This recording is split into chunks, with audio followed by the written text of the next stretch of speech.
முக்கியமா நான் கேட்க விரும்புகிற கேள்வி ஒண்ணு இருக்கிறது. இந்த மண்ணுல முஸ்லிம்கள் மீது சொல்லப்பட்ட பொய்களை விட இஸ்லாத்தின் மீது சொல்லப்பட்ட அவதூறுகளும் அறியாமைகளும் ரொம்ப அதிகம். அதை உடைக்கிறதுக்கு சினிமாங்கிற இந்த பவர்ஃபுல்லான ஆயுதத்தை நாம எப்ப பயன்படுத்த போறோம், எப்படி பயன்படுத்த போறோம்? அந்த வேலையை நீங்க துவக்கி வைங்க. அப்படி வச்சீங்கன்னா நபிகளார் சொல்ற ஒரு நற்செய்தி தான், மன் சன்ன சுன்னத்தன் ஹசனத்தன் அஜ்ருஹா வ அஜ்ருமன் அமில பிஹா. யார் ஒருத்தர் ஒரு நல்ல வழிமுறையை துவக்கி வைக்கிறாரோ அவருக்கு அவர் செய்ததற்குரிய கூலியும், யாரெல்லாம் அதை பின்தொடர்ந்து வருகிறாரோ அவர்களுக்குரிய கூலியும் அவருக்கு கிடைக்கும். நபிகளார் சொன்னாங்கல்ல, அந்த நற்செய்தியை தான் உங்களுக்கு நான் செய்தியா சொல்லிக்கிறேன். இதுல ஹைலைட் என்னன்னு சொன்னோம்னா, இவர் சொல்லக்கூடிய ஒரு ஹதீஸ் தான், உதாரணம் சொல்லக்கூடிய ஹதீஸ் தான்.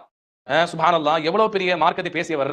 அதாவது நாகூர் அனிவா பாட்டு வந்து இசையோட இருக்குது. இஸ்லாத்தை மட்டுமே சொல்லக்கூடிய, இஸ்லாமிய கொள்கையை, இஸ்லாமிய வரலாறுகளை சொல்லக்கூடிய நாகூர் அனிவாவுடைய பாட்டு இசை வைத்திருக்கு. எனவே நாகூர் அனிவாவுடைய பாட்டு கூடாது என்று பேசிய நாவுகள் இன்றைக்கு வந்து பாத்தீங்கன்னா, இந்த சினிமாவை இஸ்லாத்திற்கு புறம்பான, இஸ்லாமிய வரம்புக்கு உட்படாத இந்த சினிமாவை, ஆண் பெண் கலப்பு இருக்கக்கூடிய, காதல் இருக்கக்கூடிய, இன்னும் இசை இருக்கக்கூடிய இது மாதிரி சினிமாவை வந்து இதை போல சினிமா எடுங்க, அப்படி எடுத்தீங்கன்னா இஸ்லாமிய மக்களை வைத்து நல்லவங்க காட்டினீங்கன்னா நல்லதுக்கு யார் வழிகாட்டுவாரோ அந்த நன்மையை செய்த கூலி உண்டு. அதே போல அந்த நன்மையை எடுத்துக்கொண்டு யாரெல்லாம் பின்பற்றுவார்களோ அவர்கள் செய்த கூலியும் இவருக்கு உண்டு என்று ரசூலுல்லாஹ் சொன்னாங்களா இல்லையா? இந்த ஹதீஸை வந்து முன்னிறுத்தி இந்த ஹதீஸை சொல்லி இவர் சினிமாவை ஆதரிக்கிறாருன்னா எவ்வளவு பெரிய ஒரு ஆச்சரியமாக, வருத்தமாக இருக்கிறது. அதாவது சினிமா என்று சொன்னாலே இன்னைக்கு நீங்க சொல்லுங்க, அல்தாபியை பார்த்து நம்ம கேட்கிறோம். சினிமான்னு சொன்னாலே ஆண் பெண் கலப்பு இல்லாம, காதல் இல்லாம, இசை இல்லாம சினிமா தயாரிக்க முடியாது. சினிமாவில வந்து இதுதான், சினிமான்னு சொன்னாலே இசை இருக்கணும், சினிமான்னு சொன்னாலே காதல் இருக்கணும், ஆண் பெண் கலப்பு இருக்கணும், பல இஸ்லாத்திற்கு புறமான காரியத்தை செய்யணும். அப்படி இருக்கும் பொழுது அப்படி ஒரு சினிமா நாங்க தயாரிப்போம். எப்படி தயாரிப்பீங்க? ஆண் பெண் கலப்பு இல்லாம தயாரிப்பீங்களா? ஆண் பெண் கலப்பு என்பது எல்லா மகரமான ஆண்களை, மகரமான பெண்களை மாத்திரம் வைத்து சினிமா எடுப்பீங்களா? அல்லது வந்து கணவன் மனைவியை மட்டும் ஹீரோயினியா போட்டு எடுப்பீங்களா? எப்படி சினிமா தயாரிக்க போறீங்க? அது என்னன்னு சொல்லுங்க, மக்களுக்கு ஓபனா சொல்லுங்க. ஏன் தேவையில்லாம வந்து நீங்க வந்து சினிமாவின் பக்கம் மக்களை வந்து திருப்பி விடுறீங்க?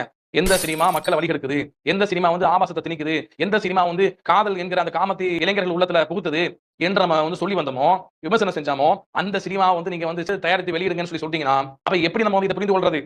சினிமா வந்து கூடாது என்று பேசுறீங்க, ஆனா அதே சினிமாவை இஸ்லாமிய மக்களை வைத்து, இஸ்லாமிய போர்வையில நீங்க எடுத்தீங்கன்னா, இஸ்லாமிய மக்களுடைய வழிபாடுகளை காண்பிச்சு எடுத்தா அது மட்டும் கூடும்னா எப்படி கூடும்? நம்ம கேட்பதற்கு சங்கடமா தான் இருக்குது. ஏன்னா இதை வந்து அனுமதிக்கக்கூடியவர்கள் நீங்க வந்து உங்களுடைய மனைவியோ அல்லது மற்ற உங்களுடைய குடும்பத்தை சார்ந்த பெண்களையோ சகோதரிகளையோ அந்நிய ஆணோடு கை கோர்த்து இது மாதிரி இஸ்லாமிய விஷயங்களை சொல்லக்கூடிய படத்துல நடிப்பதற்கு நீங்க அனுமதிப்பீங்களா?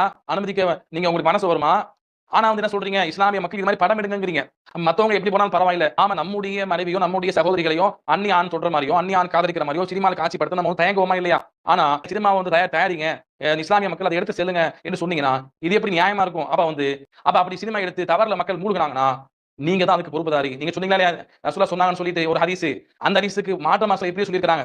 மன் சன்ன சுன்னத்தன் சய்யிஅத்தன், யார் வந்து ஒரு தீமைக்கு வழிகாட்டுவாரோ அந்த தீமைக்கான கூலி அவருக்கு உண்டு. அது யாரெல்லாம் பின்பற்றி செல்வார்களோ அவங்க செய்த தீமைக்கான கூலியும் அவருக்கு உண்டு ரசூலுல்லாஹ் சொல்றாங்களா இல்லையா? எனவே இதை தான் உங்களுக்கு எச்சரிக்கையா நாங்க சொல்லிக் கொடுக்கிறோம்.